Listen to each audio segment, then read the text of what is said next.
Hello everyone. Maximum question ये मुझसे पूछा जाता है कि सर मेरा डीएम जो है अवेकन कब होगा। ये कैसा आप बता सकते हो करके।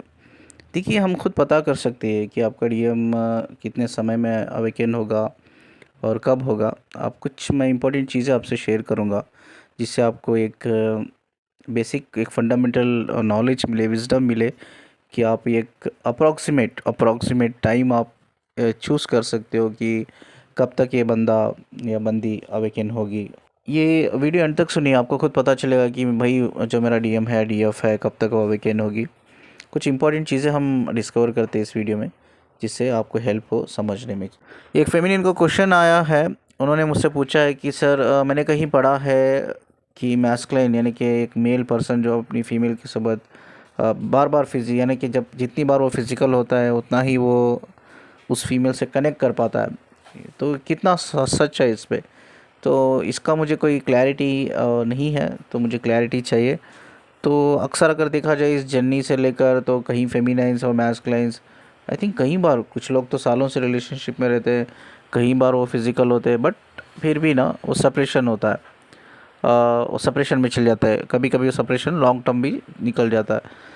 तो बट मैंने कहीं पढ़ा है कि जब फिज़िकली आप ज़्यादा होते हो तो उतना ही ज़्यादा आपका जो मेल पार्टनर है वो आपसे कनेक्ट कर पाता है। तो ये फार्मूला क्या है, मतलब ये कैसा इस चीज़ को हम समझे कि पढ़ा तो हमने है इस चीज़ को, लेकिन प्रैक्टिकली ये चीज़ हो नहीं रही है जैसा हम देख रहे हैं। तो आप थोड़ा समझे कि क्या ये गलत लिखा है, क्या सच में ऐसा है। इन्होंने जो सुना है या पढ़ा है वो बिल्कुल सच है, एज़ पर साइकोलॉजी भी या साइंस भी, ठीक है। लेकिन इसके पीछे एक फैक्ट है। एक फैक्ट क्या है, जब कोई मेल पर्सन फीमेल के साथ फिज़िकल होता है, अगर फिज़िकल होने के दौरान मेल की बॉडी के अंदर एक्सीटोसिन हार्मोन रिलीज़ होते हैं, ठीक है। अब जैसा हम हमेशा कई वीडियो में मैंने बता चुका हूँ, इसको रिपीटेडली मैं फिर से एक बार रिपीट करूँगा कि मेल तो इमोशनली कनेक्टेड नहीं होता। तो जब वो इमोशनली कनेक्टेड होता ही नहीं है तो प्यार कहाँ होता है, प्यार तो होता ही नहीं है। मेल की तरफ से एक फ़िज़िकल अट्रैक्शन होता है बिकॉज़ उनका जो टेस्टोस्टेरोन लेवल बहुत हाई होता है। अगर कोई मेल पर्सन किसी फीमेल से प्यार में कनेक्ट होता है, यानी कि लव फ्रीक्वेंसी से कनेक्ट होता है, प्यार के थ्रू कनेक्ट होता है या इमोशंस के थ्रू कनेक्ट होता है, एक्चुअली प्यार है, अट्रैक्शन नहीं है, ठीक है, सिर्फ प्यार है। और फीमेल के बीच में भी, दोनों के बीच में प्यार है, इमोशंस है। अब क्या होता है, जब प्यार है, एक्चुअली प्यार है मेल के अंदर वो फीमेल के लिए, तो जब भी वो फिज़िकल होता है उस टाइम पे उसका एक्सीटोसिन हार्मोन्स रिलीज़ होता है बॉडी में, ठीक है। तो जब एक्सीटोसिन बार बार फिज़िकल होता है फीमेल के साथ, जो एक्सीटोसिन हार्मोन्स रिलीज़ होते हैं बार बार जब भी वो फिज़िकल होता है, और उतना ही जल्दी वो कनेक्ट कर पाता है, यानी कि उतना ही जल्दी डीप कनेक्ट हो जाता है वो फेमिनिन से। तो साइंटिफिकली एक चीज़ का हमें ध्यान रखना चाहिए, जब भी कोई फिज़िकल हो रहे या रिलेशनशिप में है, तो मेक श्योर आप दोनों के बीच में लव की फ्रीक्वेंसी हो, लव हो, प्यार हो, एक्चुअली इमोशंस हो दोनों तरफ से, ठीक है। बट ये रेयर देखा जाता है मेल की तरफ से अट्रैक्शन लेवल पे ज़्यादा वो मेल कनेक्ट होता है। कोई बंदा अट्रैक्शन लेवल पे जब कनेक्ट होता है आपको, या सेक्सुअल क्रेविंग उसके अंदर हो रही है, या वो अपनी डिज़ायर्स को पूरा करना चाहता है या अपनी लस्ट को पूरा करना चाहता है आपकी बॉडी से, तो वो इंसान के साथ अब एक बार नहीं 100 बार भी आप फिज़िकल हो जाओ, वो आपसे कभी भी एक हाई इमोशनल लेवल पे कनेक्ट नहीं होगा, बिल्कुल नहीं होगा। वो आएगा, अपनी क्रेविंग को शांत करेगा, अपनी डिज़ायर को शांत करेगा, अपने वो जो सेक्सुअल जो लस्ट होता है वो लस्ट को फुलफ़िल करेगा, और इसके अलावा कोई डीप कनेक्शन नहीं बन पाएगा। ये प्यार, लव वाली फ्रीक्वेंसी या इमोशनल कनेक्शन नहीं बन पाएगा।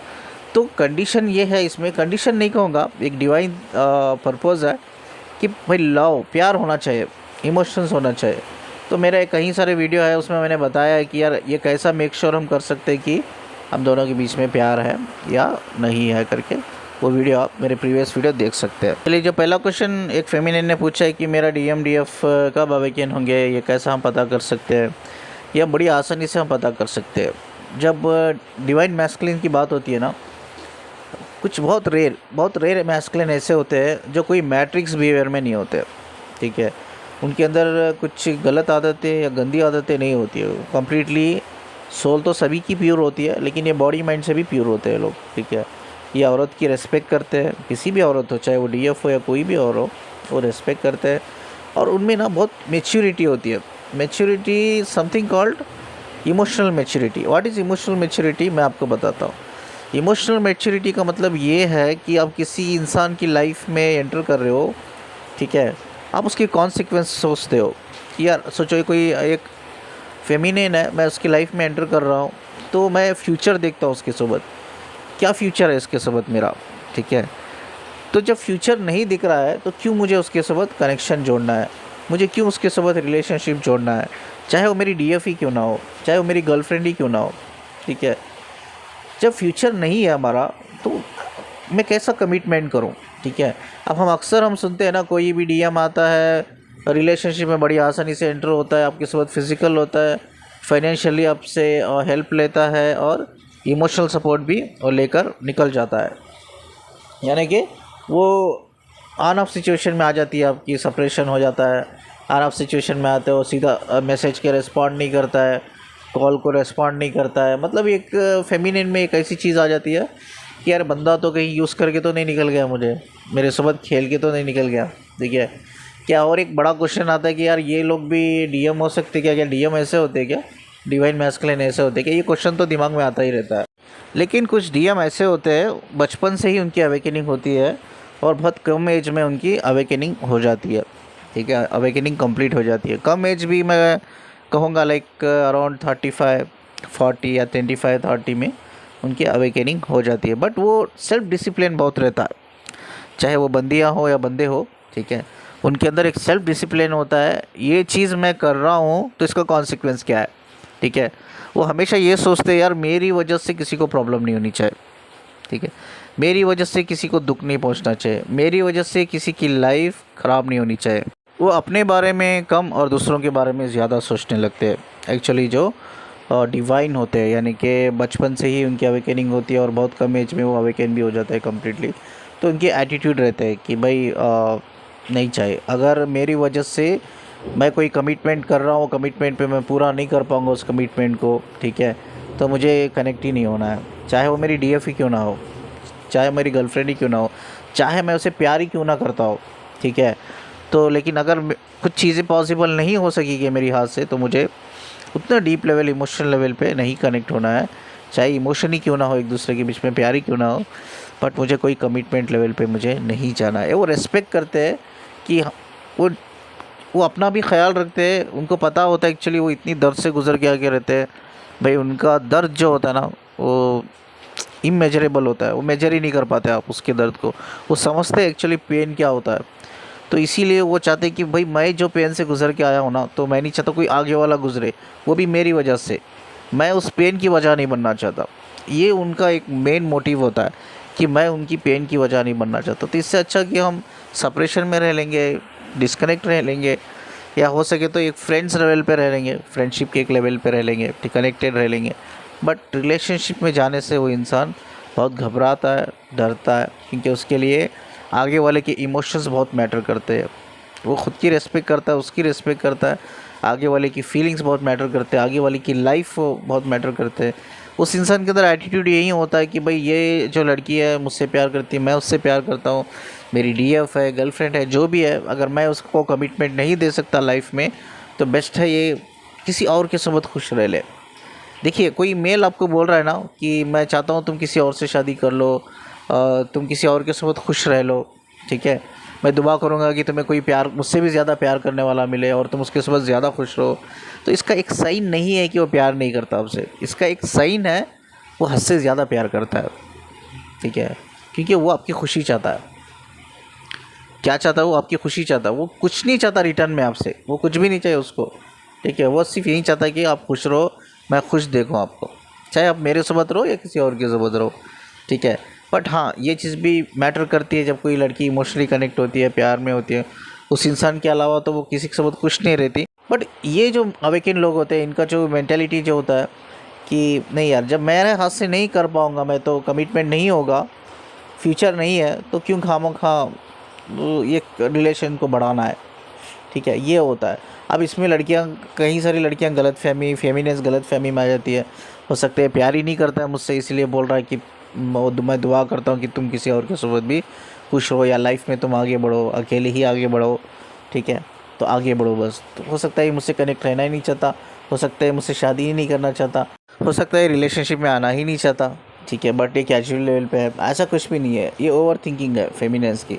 ये लोग जो अवेकन मैस्कुलिन्स होते हैं ना, ये हमेशा यही चाहते हैं कि भाई आप खुश रहो, वो खुश देखना चाहते हैं। अब और एक टाइप के होते हैं जो है मैट्रिक्स में फंसे हुए रहते हैं, ठीक है। ये जो अवेकन मैस्कुलिन होते हैं, जो सेल्फ डिसिप्लिन में होते हैं, इमोशनली मैच्योर इनफ होते हैं, तो ये लोगों की अवेकनिंग तो बहुत जल्दी हो जाती है। अराउंड कहो कि 25 to 35 हो ही जाती है, क्योंकि इनकी बचपन से ही स्पिरिचुअल अवेकनिंग मतलब वो रनिंग में रहती है, प्रोसेस में रहते हैं लोग, ठीक है। बट जो लोग मैट्रिक्स में रहते हैं ना, ये बहुत मैटर करता है। जो मैट्रिक्स में रहते हैं, कोई भी मैट्रिक्स बिहेवियर ले लो, ड्रग्स एडिक्ट है या कोई भी कई सारी चीज़ें हैं, अल्कोहल लेते हैं वो, कहीं मल्टीपल रिलेशनशिप में है, तो कई सारे अननेसेसरी कर्मा ये क्रिएट करते हैं मैट्रिक्स बिहेवियर में रहकर। ये जो मैट्रिक्स में एक्चुअली रहते हैं ना, इनका पास्ट लाइफ का भी कहीं कर्मा होता है, यानी कि कहीं ज़्यादा कर्मा होता है। ये ज़रूरी नहीं कि वो कर्मा उसकी डीएफ से हो, ठीक है। हो सकता है कहीं और लोग भी होते हैं ना हमारी लाइफ में, सिर्फ DF is not a part of 3D life. कई सारे लोग होते हैं 3D लाइफ में, कई सारे लोगों के सुबह कई सारे इनके कर्मास होते हैं। तो इसकी वजह से ये लोग मैट्रिक्स बिहेवियर्स में आते हैं, ठीक है। और इनकी सोशल कंडीशनिंग भी बहुत मैटर करती है। इनकी सोशल कंडीशनिंग की वजह से ही आज मैट्रिक्स में होते हैं लोग। सोशल कंडीशनिंग क्या है? सोचो आज कोई बंदा मैट्रिक्स में है या बंदी मैट्रिक्स में है, ऑफकोर्स उसका चाइल्डहुड ट्रॉमा है, ऑफकोर्स उसका इमोशनल ट्रॉमा है, ऑफकोर्स उसका रिलेशनशिप ट्रॉमा है, ऑफकोर्स उसका इमोशनल ट्रॉमा है, ऑफकोर्स उसका सोशल ट्रॉमा है, कई सारे ट्रॉमा है। वो ट्रॉमा जाकर अभी एक मेंटल डिसऑर्डर बन गया है, साइकोलॉजिकल डिसऑर्डर बन गया है, एक नार्सिसिस्टिक बिहेवियर में उसको पुश कर दिया है, सरकास्टिक बिहेवियर में उसको पुश कर दिया है, ठीक है। एक इमेच्योरिटी लेवल पे उसको पुश कर दिया है। उसको पता नहीं सेल्फ डिसिप्लिन कैसा डेवलप करते हैं, उसको बिल्कुल पता नहीं इस चीज़ को, चाहे फीमेल हो या मेल हो, जो मैट्रिक्स में है। तो इनको प्यार क्या होता है ये पता ही नहीं होता। अब क्यों नहीं पता होता प्यार क्या है, प्यार क्या चीज़ है करके? क्योंकि इनको बचपन से ही प्यार नहीं मिला है, कभी अनकंडीशनल लव नहीं मिला है इनको, कभी इमोशनल सपोर्ट नहीं मिला है। मिला है तो क्या मिला है? क्रिटिसिज्म, क्रिटिसाइज़ किया है इनको, डिस्करेज किया है, डीमोटिवेट किया है इनको। इन लोगों को हर चीज़, हर छोटी से छोटी चीज़ लेकर बड़ी चीज़ तक इन पे ब्लेम किया गया है, ब्लेम करते करते, ठीक है। तो इसमें इंसान की एक मैट्रिक्स बिहेवियर, एक एटीट्यूड डेवलप होता है, एक डिसऑर्डर डेवलप होता है ट्रॉमा की वजह से, जिसमें एक चीज़ आ जाती है, यार इस दुनिया में ना मांगने से कुछ नहीं मिलता, छीनना पड़ता है, ठीक है। व्हाट इज़ छीनना पड़ता है यार? ये मेंटेलिटी क्या है? छीनना पड़ता है का मतलब ये है कि भाई आगे वाले की इमोशंस उनको मैटर नहीं करते, उसकी फीलिंग मैटर नहीं करती, उसका पेन मैटर नहीं करता, ठीक है, उसकी सक्सेस मैटर नहीं करती। भाई वो लोग देखते हैं आगे वाला पेन में है, आई डोंट केयर, आगे वाला इमोशनल पेन में, आई डोंट केयर, उसकी फीलिंग है, आई डोंट केयर, बट मेरा भला होना चाहिए, मेरा क्या फ़ायदा हो रहा है, उसका लॉस हो जाए चलो कोई बात नहीं, मेरा फ़ायदा होना चाहिए। एक सेल्फिश मोटिव होता है, एक सेल्फिश एटीट्यूड, एक सेल्फिश बिहेवियर उनके अंदर डेवलप होता है। इनके बचपन से उनको देखते वो क्रिटिसाइज होते रहते हैं छोटी छोटी चीज़ों को लेकर। उनको पता चल जाता है यार मांगने से तो कुछ नहीं मिला बचपन से, ना प्यार मिला, ना इमोशनल सपोर्ट मिला, ठीक है। तो मांगा तो बचपन से ही मांगा है हमने, तो कुछ मिला क्या? अब छोड़ो, मांगना छोड़ दो, अब छीनना पड़ेगा। क्या करना पड़ेगा? छीनना पड़ेगा। जब ये किसी इंसान की एक एटीट्यूड ये होता है ना, छीनना पड़ेगा, तो कभी आगे वाले इंसान को समझ ही नहीं पाएगा, ना कभी वो उसकी रिस्पेक्ट करेगा, ना उसकी कोई उसकी नज़र में उस इंसान के लिए वैल्यू रहेगी, ठीक है। तो उनके अंदर लव फ्रीक्वेंसी डेवलप ही नहीं होगी, क्योंकि उनके कई सारे कर्मा है, ठीक है। कभी कभी हमें फेमिनिन्स को लगता है यार ये कैसी लाइफ है इसकी, इतना मैट्रिक्स बिहेवियर में है, तो इतना कुछ सहा के बचपन से आया तो इसीलिए मैट्रिक्स में है, तो क्यों ऊपर वाले ने ऐसी लाइफ दी? मैं एक चीज़ बता दूं कि ऊपर वाले ने ये लाइफ उनको नहीं दी, उनकी सोल ने ही खुद चूज़ किया है, बिकॉज ऑफ उनके पास्ट लाइफ कर्मा की वजह से, ठीक है। और कोई भी फैमिली, भाई इतनी कठोर फैमिली है, उनको अनकंडीशनल लव नहीं मिल रहा है, इमोशनल सपोर्ट नहीं मिल रहा है, उनको क्रिटिसाइज़ किया जा रहा है हर हर चीज़ के लिए, तो इतनी बुरी कंडीशनिंग हुई है बचपन से लेकर जब तक वही जवान हुए हैं, तो फैमिली भी इनकी सोल ही चूज़ किया है, ठीक है। क्योंकि ये खुद पुनर्जन्म से जब उनका पास्ट लाइफ थी, तो वहीं कई सारे कर्मास इन्होंने क्रिएट किया है ना, वहीं जिनकी सोबत भी इन्होंने कर्मा क्रिएट किया है प्रीवियस लाइफ में या पास्ट लाइफ में, वहीं लोग इस जन्म में वापस आए हैं, वहीं लोग इस जन्म में as a family, as a friend, ठीक है, वो एक रोल निभा रहे, एज ए रिलेटिव एक रोल निभा रहे। अब उसमें कई सारे लोग, चाहे वो फैमिली के लेवल पे ले लो, फ्रेंड्स के लेवल पे, जो उनके रिलेटिव्स के लेवल पे, कई सारे लोग को उनका कनेक्शन मिलेगा जो पास्ट लाइफ से इनका उनका कर्मा जुड़ा हुआ है, ठीक है। क्योंकि जब मैं पीएलआर करता हूँ ना, तो मैं हमेशा फैमिली ट्री पूछता हूँ कि भाई पूरी फैमिली ट्री आप भेजो, जिससे हमें पता नहीं चलता किससे क्या कर्मा जुड़ा हुआ है करके, वो देखना पड़ता है। तो तभी तो पता चलेगा यार लाइफ में इतने इश्यूज़ क्यों है, प्रॉब्लम क्यों है, तो तभी तो पता चलता है। तो पीएलआर आप क्या करते हो, पीएलआर आप खुद का करा लेते हो, तो आई थिंक पीएलआर आपको पूरी फैमिली का कराना चाहिए एटलीस्ट। चलो उनको तो आप क्लिनिक लेके नहीं जा सकते, उनको तो हिप्नोटाइज नहीं कर सकते, कुछ लोग बिलीव करते कुछ लोग नहीं बिलीव करते, बट जो इंसान आपके लिए करता है पीएलआर, मतलब वो एक ही इंसान कर सकता है, वो है जिनका थर्ड आई चक्र ओपन है, वही कर सकता है, ठीक है। उनसे एक फैमिली ट्री लेकर अपना पीएलआर करा लो, देखो भी किससे क्या कार्मिक कनेक्शन है पास्ट लाइफ का, जिसकी वजह से ऐसी फैमिली मिली है, ऐसी कंडीशनिंग मिली है करके। जो कंडीशनिंग इनकी होती है ना बचपन से, इनको क्रिटिसाइज़ किया जाता है, ब्लेम किया जाता है, जिसकी वजह से ये अपनी खुद की वैल्यू खो देते हैं, अपनी खुद की सेल्फ रेस्पेक्ट खो देते हैं। जो इंसान चाहे फेमिनिन हो या मैस्कुलिन हो, अपनी खुद की वैल्यू खो चुका है, अपनी खुद की सेल्फ रेस्पेक्ट खो चुका है, तो वो कहाँ आगे वाले इंसान की सेल्फ रेस्पेक्ट करेगा, ठीक है।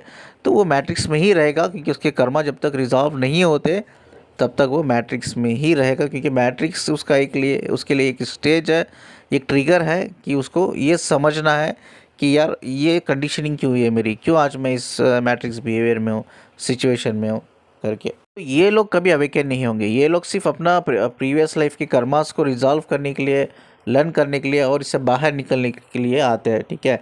तब तक ये बंदा हो या बंदी, तब तक ये कर्मा से रिजॉल्व नहीं करता, हील नहीं करता, तब तक वो री इनकॉर्नेशन साइकिल से बाहर नहीं आएगा या नहीं आएगी, दो भी हो सकता है, मेल फीमेल, ठीक है। तो इनको इस कर्मा से निकलना ज़रूरी है, अपने आप को हील करना भी ज़रूरी है और ग्रोथ की तरफ आगे बढ़ना भी ज़रूरी है, तभी ये कार्मिक यानी कि री इनकॉर्नेशन साइकिल से बाहर निकलेंगे, ये कार्मिक साइकिल से बाहर निकलेंगे और ये अपने इंडिविजुअल ग्रोथ यानी कि एनलाइटमेंट पे जाकर, यानी कि जैसा कहा ना मैंने लास्ट वीडियो में, जैसा कोई भी एनलाइटमेंट हो जाता है, कोई भी सोल एनलाइटमेंट में चल जाती है 3D प्लैनेट में रहते हुए, तो उसके डायमेंशंस एक्चुअली स्पिरिचुअल वर्ल्ड में भी बदल जाते हैं, हायर डायमेंशन में वो ट्रांसफॉर्म हो जाते हैं, ठीक है। हायर डायमेंशन में उनको लेके चल जाते हैं। तो enlightenment is more important, but enlightenment से जाने से पहले कई सारी चीज़ें होती है, हमें बहुत एफर्ट्स डालना पड़ता है, सीखना पड़ता है और ग्रोथ की तरफ आगे बढ़ना पड़ता है। किसी का डीएम या डीएफ मैट्रिक्स में है तो समझ लेना चाहिए वो अवेकन नहीं होगा, वो सिर्फ अपनी कर्मा को रिजॉल्व करने के लिए आया है, ठीक है, अपनी कर्मा को रिजॉल्व करने के लिए आया है। हाँ, आप सपोर्ट कर सकते हो अगर वो कनेक्टेड हो तो, बट ये मैट्रिक्स बिहेवियर में रहते हैं तो ये आपसे कनेक्ट होना भी पॉसिबल नहीं है। तो आपको क्या करना है, ये तो कभी अवेकन नहीं होंगे जो मैट्रिक्स में रहेंगे, आपको मूव ऑन करना है। मूव ऑन मतलब सोल कनेक्शन है, twin flame is soul connection. मैं जैसा वीडियो में कहता हूँ ना कि हर वीडियो में मैंने कहा है कि एक फेमिनिन इधर जिंदा है और मैस्कुलिन की डेथ हो गई, फिजिकल डेथ, तो भी इसकी सोल जो भी प्लैनेट से बिलोंग करता है, मैस्कुलिन की सोल जो भी प्लैनेट में है, वो वहाँ से लेकर जो उसकी जो डीएफ अर्थ पे है, अभी एक बॉडी में है उसकी सोल, वहाँ से उसकी सोल फ्रीक्वेंसी कनेक्ट रहती है, ठीक है। वो कभी डिस्कनेक्ट नहीं होते, सोल लेवल पे वो ऑलरेडी कनेक्टेड रहते हैं, यूनाइटेड रहते हैं, एक अनकंडीशनल लव फ्रीक्वेंसी से वो जुड़े ही रहते हैं, ठीक है। बट हमें मूव ऑन कहाँ करना है, वो उनको उनके रास्ते पे लेट गो करना है हमें, वो उनके रास्ते पे चले, उनके कई सारे ढेर सारे कर्मा है जिनके सबक वो रिजॉल्व करके वो आगे बढ़ेंगे। बट आपके कोई कर्मा नहीं है तो आपको मूव ऑन करना है। मैंने एक वीडियो में कहा था क्लियरली कि अपने डीएम को बोलो, वो अवेकन हो या ना हो कोई फ़र्क नहीं पड़ता, बट भाई अननेसेसरी कर्मा ना क्रिएट करना, ठीक है। अगर अननेसेसरी कर्मा क्रिएट करेगा, सोचो उसकी डीएफ और डीएम इस दुनिया में आएगी वापस री-इनकार्नेशन लेके, और डीएफ का कोई कर्मा नहीं है, डीएम का कर्मा है, तो वो डीएम कभी अवेकन नहीं होगा, वो मैट्रिक्स में ही जाएगा। और ऐसी ही उसकी सोल एक ऐसी ही फैमिली चूज़ करेगी जो उसको कभी अनकंडीशनल और इमोशनल सपोर्ट देगी ही नहीं, जिसकी वजह से वो कई सारे ट्रॉमा में, डिसऑर्डर में जाएगा, जिसकी वजह से और वो अपने अंदर नेचुरली एक मैट्रिक्स बिहेवियर, एक एटीट्यूड डेवलप कर लेगा। में इम्पॉर्टेंट है कि कर्मा हमें नहीं क्रिएट करना, अगर कर्मा क्रिएट करोगे तो री-इनकार्नेशन साइकिल में आप बार बार आओगे, और आपकी डीएफ को भी उस डीएफ का कोई कर्मा नहीं होता, सब कुछ कर्मा डीएम का होता है, फिर भी उस डीएफ को सफ़र करना पड़ता है कि ये सोचती रहती है कब अवेकन होगा, कब अवेकन होगा, बट इसके कर्मा ही रिजॉल्व नहीं होते तो अवेकन कहाँ से होगा। तो ये फेमिनिन के लिए भी बहुत पेनफुल सिचुएशंस रहती है। तो इसीलिए मैं कहता हूँ फेमिनिन को बॉडी माइंड के पीछे नहीं भागना चाहिए, उनको अपनी एनलाइटमेंट की तरफ आगे बढ़ना चाहिए। जैसा मैंने कहा, जैसा भी एनलाइटमेंट में आगे बढ़ते हो, हायर डायमेंशन से डिजर्व करते हो, हायर डायमेंशन में जाते हो, बट स्टिल आप कहाँ भी आपका डीएम रहे, आप कनेक्टेड रहोगे, लेकिन साथ में नहीं जी पाओगे, साथ में नहीं रह पाओगे, क्योंकि आपका प्लैनेट जो होता है, डायमेंशन होता है, हायर डायमेंशन होता है। ये जो अनअवेकन बंदा है, जो जिसके कर्मा है कहीं सारे, वो तो लोअर डायमेंशन में ही रहेगा। बट आप कनेक्टेड रहोगे, साथ में नहीं जी पाओगे, but it's okay, it's completely fine ये चीज़। बट एक चीज़ आपको सीखनी होगी कि बॉडी माइंड के पीछे नहीं भागना है। हो सके आपका डीएम कनेक्टेड है तो आपको बताना चाहिए कि अननेसेसरी कर्मा कोई क्रिएट नहीं करना चाहिए उसको, नहीं तो आगे जाके प्रॉब्लम आपको होगी। चाहे वो स्पिरिचुअल डायमेंशन में हो, चाहे 3D प्लैनेट में हो, प्रॉब्लम तो दोनों को होगी। आई थिंक सब में ज़्यादा प्रॉब्लम डीएफ को होगी, क्योंकि उसको ये सब चीज़ें अपनी आंखों के सामने देखती रहती है। यार एक होप रहता है, आज नहीं तो कल हो जाएगा, आज नहीं तो कल हो जाएगा। वो कल जाके सालों में बदल जाता है, सालों में बदल जाता है, बूढ़े हो जाते हैं और मौत तक आ जाती है। वो बंदा कभी अवेकन होता नहीं है। मैस्कुलाइन फेमिनिन होने के बावजूद भी, ठीक है, एक डिवाइन सोल होने के बावजूद भी, ये बॉडी माइंड लेवल पे कर्मा रहने की वजह से ये आपको बड़ी आसानी से आपको चीट कर देते हैं। ये अपनी खुद की ही डीएफ डीएम को बड़ी फिजिकल लेवल पे, इमोशनल लेवल पे, फाइनेंशियल लेवल पे आराम से, बड़े ही आराम से चीट करके निकल जाते हैं। दिमाग में बड़ा ही डाउट आ जाता है, यार सच में ये मेरा मैस्कुलाइन था क्या करके। ठीक है, हो सकता है वो आपका मैस्कुलाइन ही था, वो मैट्रिक्स बिहेवियर में है, क्योंकि उसकी कंडीशनिंग ही वैसी हुई है। उसको लगता है कुछ भी मांगने से तो नहीं मिलेगा, छीनना पड़ता है। ठीक है, उसको लगा कि यार ये फेमिनिन है मेरी, वो भी उसको पता नहीं होगा कि ये मेरी फेमिनिन है, ये मेरी सोल पार्टनर है, मेरी ट्विन फ्लेम है या सोलमेट है, वो भी उसको पता नहीं होगा। उसको लगा कि यार इसको हासिल करना है मुझे, तो मैं प्यार के तरीके से तो मैं हासिल नहीं कर सकता, क्योंकि उसने मेंटालिटी ऐसी है, उसको डेवलप कर लिया कि यार कुछ मांगने से तो नहीं मिलता, छीनना पड़ता है। तो उसने क्या किया, झूठा मोटा प्यार का नाटक किया, इमोशंस दिखाए, आपसे कनेक्ट किया, and physically, emotionally, financially use करके बड़े ही आसानी से वो ऑन ऑफ सिचुएशन में या परमानेंट सेपरेशन में निकल गया। बट आप उसी बॉडी माइंड के पीछे चेस करने लगते हो। वो चेजिंग एनर्जी की वजह से आप खुद डिप्रेशन में, स्ट्रेस में जाते हो। इसमें एक्चुअली कोई आपके पार्टनर का हाथ नहीं होता। वो जो डीएम है अनावेकन, जो मैट्रिक्स में फंसा हुआ है, जो कई सारे कर्मास उसके ऑलरेडी है, तो उसका कोई हाथ नहीं होता, ये आपका ही गलती होती है। आप उसकी चेजिंग एनर्जी में इतनी ज़्यादा रहते हो ना वो बंदे की, तो आपको वो चेजिंग एनर्जी डिप्रेशन में लेके जाती है, स्ट्रेस में लेके जाती है, सुसाइड तक करने पे नौबत आ जाती है।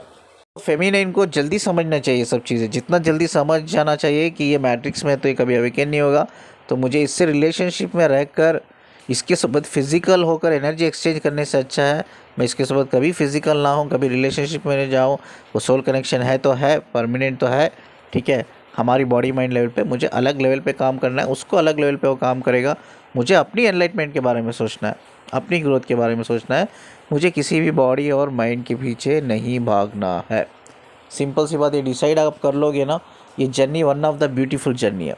जो लोग बोलते हैं, कंप्लेंट करते हैं मुझे आकर, सर मुझे इस जर्नी से निकाल दीजिए, मुझे इस जर्नी में नहीं रहना है, बहुत पेनफुल जर्नी है। ये पेन एक्चुअली ना आपका डीएम क्रिएट कर रहा है, ना आपको दे रहा है, ना ये जर्नी आपको दे रही है। ये आपकी ही एक कमज़ोरी है, चाहे वो कहो चेजिंग एनर्जी है, चाहे वो वेटिंग मिसिंग एनर्जी है, ये आपकी ही एक कमज़ोरी है जो आपको पेन दे रही है। आपके ही इतने एक्सपेक्टेशंस है, एक होपफुलनेस है कि भाई बंदा आ जाएगा, आज नहीं तो कल हो जाएगा अवेकन। ये भी आपकी गलती नहीं है।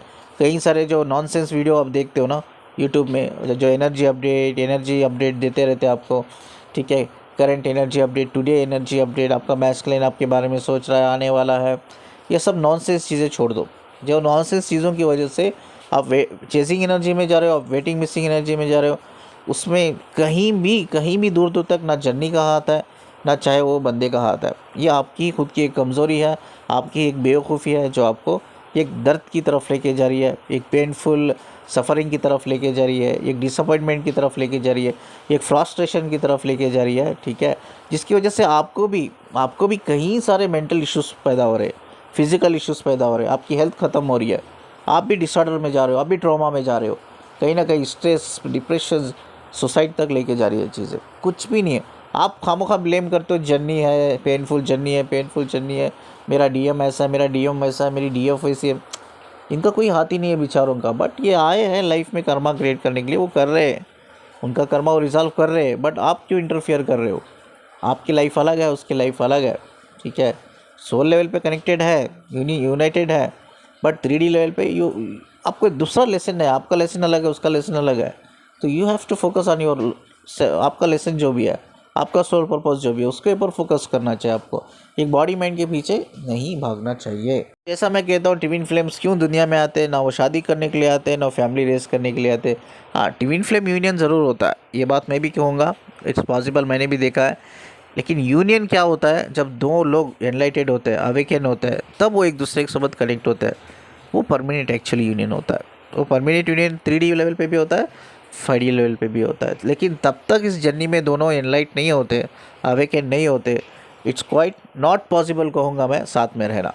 साथ में रहना बिल्कुल पॉसिबल नहीं है। तो आपको अपना अपना इंडिविजुअल पर्पस, इंडिविजुअल जो आपकी स्पिरिचुअल अवेकनिंग है उसके थ्रू होकर एनलाइटमेंट तक जाना है। ट्विन फ्लेम्स हमारी लाइफ में आते हैं हमें ट्रिगर करने के लिए, क्योंकि हम स्पिरिचुअल अवेकनिंग के एक पार्ट बने, प्रोसेस में जाए और हम आगे बढ़े, जो भी हमारा पर्पस इस दुनिया में आया है हम लोग। और जैसा मैंने कहा, जो लोग अवेकन होते हैं फिर भी अवेकन होने के बावजूद भी वो आपसे कनेक्ट नहीं कर पाते, क्योंकि उनके अंदर एक डिसिप्लिन होता है, एक मैच्योरिटी होती है, इमोशनल मैच्योरिटी। यार जब इसके साथ मेरा कोई फीचर नहीं है ना, तो why I should get into the relationship, क्यों मुझे जाना है। ठीक है, देखिए जो मर्द किसी औरत से प्यार करता है ना, वो उसको हमेशा कभी हासिल करने की ही कोशिश करेगा। मतलब वो चाहेगा कि यार उससे मेरी शादी हो, उसके साथ मैं रहूं, परमानेंट रहूं, जो भी मेरी 3D लाइफ है उसके साथ गुजार। जो मर्द कभी किसी औरत से प्यार करता है, सच्चा प्यार करता है ना, तो वो हमेशा चाहेगा कि वो औरत से के साथ फ्यूचर देखे। ठीक है, अपनी जो भी सर्टेन जो लाइफ बची हुई है उसकी, वो जो बची हुई लाइफ उसके साथ गुजारे। जब उसको लगता है ये पॉसिबल नहीं है, कई केसेस में उसकी ऑलरेडी शादी हो के रहती है, उसके बच्चे रहते हैं। ठीक है, कई केसेस में शादी ना हो तो भी उनकी फैमिली उस रिश्ते को मानती नहीं है, कभी कुंडली में इश्यूज आते हैं। मतलब ये क्लियरली साइन है, आप इधर इसलिए नहीं आए हो कि आप शादी करो, आप इसलिए नहीं है कि आप फैमिली रेस करो, आप एक दूसरे के लिए लाइफ में इसलिए आए कि आप ट्रिगर करो एक दूसरे को, या हेल्प करो एक दूसरे को। ठीक है, या कनेक्टेड रहकर एक दूसरे को अवेकनिंग के जो जर्नी होती है, अवेकनिंग की जर्नी, स्पिरिचुअल अवेकनिंग के थ्रू अवेकनिंग की जो जर्नी होती है, वो जर्नी तक आप जाके जो भी आपका सोल पर्पस है आप ग्रो करो। ठीक है, अब एनलाइटमेंट तक जाना ज़रूरी है। एनलाइटमेंट में आप चल गए ना, आपका जो डीएम होता है, डीएफ होती है, आप दोनों हायर डायमेंशंस को लेके जाओगे। आप एक ही डायमेंशन में रहोगे, एक ही डायमेंशन में रहोगे, एक ही डायमेंशन लेवल पे आप काम करोगे। ठीक है, ये बहुत बढ़िया बात है। अब देखो, एक का कर्मा है, एक डीएम अवेकन नहीं है, उसका कर्मा है, वो लोअर डायमेंशन में रहेगा। अब उसकी एक डीएफ है, वो एनलाइटेड हो गई ऑलरेडी, उसके पूरे कर्मा क्लियर हो गए, तो हायर डायमेंशन में रहेगी। अब वो हायर डायमेंशन से लोअर डायमेंशन से कनेक्ट रहेगी, उसके डीएम से तो कनेक्ट रहेगी, लेकिन साथ में जी नहीं पाएगी। लेकिन जब दो लोग एनलाइटेड हो के इस दुनिया से जाते हैं, चाहे इस लाइफ में वो साथ में जिए या ना जिए, प्यार करे या ना करे, दैट्स नॉट मैटर, लेकिन वो दोनों सोल ना हायर डायमेंशंस को लेके जाएंगे, वहाँ डिज़र्व करते हैं वो लोग, वहाँ साथ में रहेंगे। That is more important. मैं कहूँ ना, डिवाइन यूनियन जो बोलते हैं ना, परमानेंट डिवाइन यूनियन यही है कि वहाँ एक हायर डायमेंशन में आप साथ में रहते हो, साथ में ग्रो करते हो, साथ में एक्सप्लोर करके आप भी एक स्पिरिचुअल मास्टर एंजल बनते हो, और लोअर डायमेंशन में जाके जो वुंडेड सोल होते हैं उनको गाइड और हील करते हो। यही एक्चुअली पर्पस है इस जर्नी का। ये जर्नी कभी पेन नहीं देती यार, सिंपल सी बात है। ना कोई डीएम, चाहे वो डीएम अनअवेकन हो, अवेकन हो, या कोई पेन नहीं देता। ये आपकी ही खुद की कमज़ोरी होती है जो आपको सफ़रिंग, सेल्फ क्रिएटेड प्रॉब्लम कहता हूँ, आपको सफ़रिंग में, पेन में पुश करती है। ठीक है, चलिए, बहुत इंपॉर्टेंट बात को मैं बोल के इस वीडियो को ख़त्म करता हूँ इधर। और आप स्क्रीन पे देख रहे होंगे, मेरा नंबर है काउंसलिंग के लिए, आप मुझे बात कर सकते हो। इस वीडियो को जितना लाइक करते हो ना, शेयर कर दो, that is more important. Channel को सब्सक्राइब करके जाना, भूल के मत जाना। और मुझसे कनेक्ट रहने के लिए, मुझे सुनने के लिए शुक्रिया जी। अल्लाह हाफिज़।